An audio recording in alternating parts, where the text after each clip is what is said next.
అనిరుద్ గారు ఇప్పుడు ఏఐ బాగా హల్చల్ చేస్తుంది కదా, అయితే ఏఐ వల్ల బెనిఫిట్స్ ఎక్కువ ఉన్నాయంటారా, లాసెస్ ఎక్కువ ఉన్నాయంటారా? 50% ఉంది, 50% లేదు. ఎందుకంటే జాబ్స్ కూడా పోతున్నాయి కదా చాలా మంది. సో జాబ్ క్రియేషన్ కూడా ఇంపార్టెంట్ మళ్ళీ అందరికి. ఏఐ వచ్చిన తర్వాత పని చాలా ఈజీగా అవుతుంది అని ఇవన్నీ కూడా చూసుకుంటున్నారు కదా, మరి అదంతా కూడా కరెక్టే అంటారా? అవును మంచిదే కానీ లైవ్లీహుడ్ చాలా మంది పోతాయి. సో అవునవును.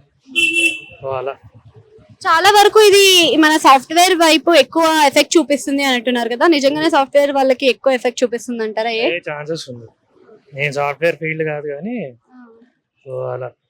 ఇప్పటికే ఏఐ వచ్చిన తర్వాత మనకి చాలా కంపెనీస్ లలో 1-2 years ఎక్స్పీరియన్స్ ఉన్న వాళ్ళని తీసేయడం జరుగుతుంది ఏఐ వల్ల.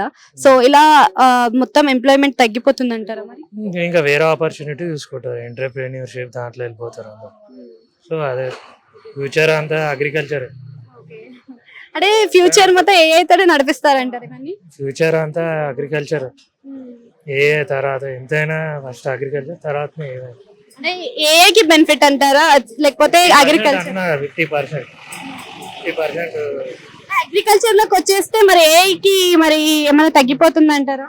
దేని అనుకుంటారు. సో అట్లా సిచ్యువేషన్ అప్పుడు బట్టి చాలా మంది సాఫ్ట్వేర్ ఎంప్లాయీస్ సైడ్ ఎక్కువ అట్రాక్ట్ అవుతూ ఉంటారు, సాఫ్ట్వేర్ కంపెనీస్ లోకి వెళ్ళాలి అని అనుకుంటారు.